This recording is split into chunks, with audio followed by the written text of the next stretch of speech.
물건 찾으시면서 궁금한 내용 또 말씀해 주세요.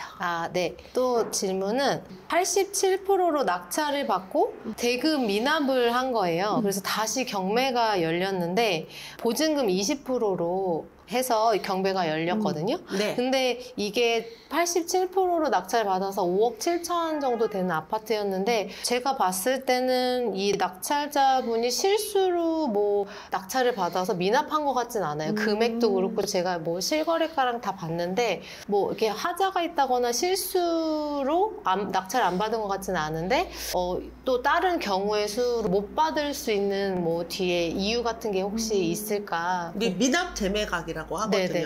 낙찰자가 낙찰을 받았는데 잔금 납부를 하지 못하게 되면 미납 상황이 되고 네. 미납을 하게 되면 이때 처음에 입찰했던 보증금은 법원에 몰수당하고 보증금을 돌려받지 못하죠. 그리고 돌려받지 못한 이런 미납이 된 물건들이 다시 나올 때, 다시 경매 시장으로 나올 때 최저 입찰 보증금이 20%로 올라가요.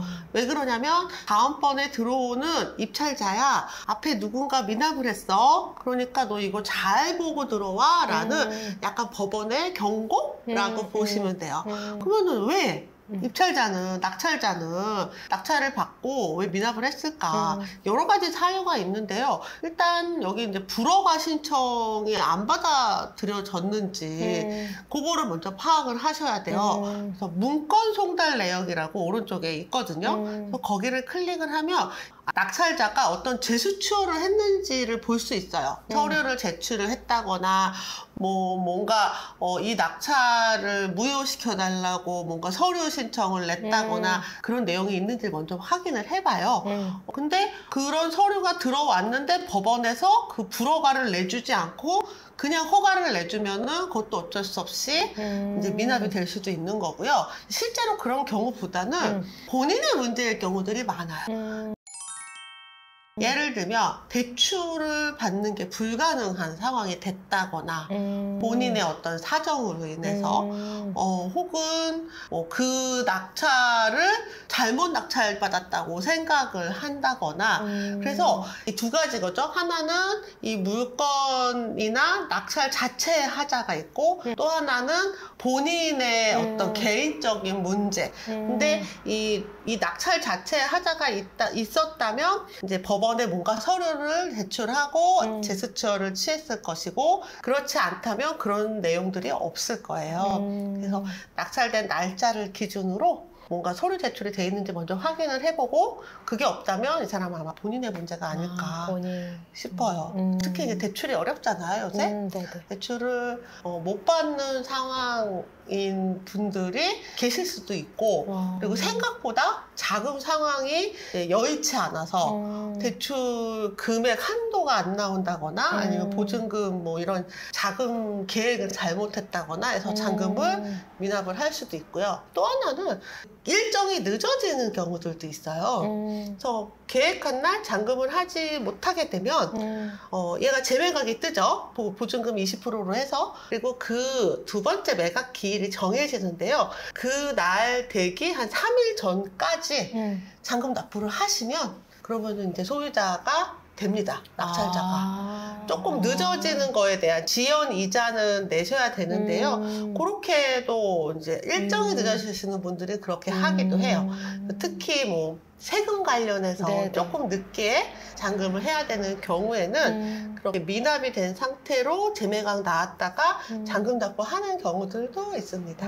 그러면 그런 경우는 나중에 막 우리 보는 취하 그렇게 되는 낙찰이 되는 거죠. 낙찰로? 네, 잔금 납부로 돼버리는 거죠. 그래서 매각 기일 전에 잔금 납부가 돼서 이제 더 이상은 진행하지 않는 모양으로 나타나요. 그러면 그 물건을 만약에 관심 있으면은 유심히 보는 게 나은가요? 아니면은 잔금을 치러서 그게 없어질 수도 있는 거잖아요. 그거 고려하지 않고 유심히 봅니다. 여러 가지 변수가 있어요. 변경이 될 수도 있고 취하가 될 수도 있고 앞에 이제 낙찰자가 잔금 납부를 할 수도 있고 근데 그런 걸 다 고려하면 안 돼요. 네. 그런 돌발적인 상황은 고려하지 않고 우리는 우리 일을 합니다. 그리고 어떤 일들이 생겼을 때 그랬구나. 그리고 보내버리면 돼요. 다음 질문 드리겠습니다. 제가 이걸 보니까 새 빌라랑 구축 아파트 중에 어떤 매물이 더 수익률이 좋을까요? 라는 질문을 드렸거든요. 네. 네. 이거는 목적에 따라 많이 차이가 있습니다. 어떤 목적으로 말씀하시는 걸까요? 저는 이거를 볼 때 낙찰을 받을 때 낙찰 감정가를 봤을 때 새 빌라랑 구축 아파트가 거의 비슷한 거예요. 가격대가 제가 찾아본 것들이. 그래가지고 고민을 하다가 전 시간에 고민을 한 게 어쨌든 2년 동안 가지고 있고 전세 세팅이나 월세 세팅을 해야지라고 생각은 하고 있었는데 빌라 같은 경우는 월세가 맞는 것 같다는 생각이 찾아볼수록 더 들더라고요. 그러니까 전세에 대해서 그 전세 사기 이런 것들도 뉴스에서 봐서 제가 그런 걸 수도 있는데 약간 뭔가 이렇게 확실하지 않은 그냥 저의 느낌상 빌라는 그냥 월세 세팅을 하고 아파트를 받게 되면은 전세 세팅을 해볼까? 라는 그 흔들리는 아직 중심을 잡지 못한 마음으로 물건을 봐서 그런 걸 수 있는데 이제 새 빌라를 찾아봤더니 보통 낙찰도 감정가랑 별로 차이도 안 나고 그렇더라고요. 네, 그렇더라고요. 저는 경기도 남부 쪽을 많이 봤거든요.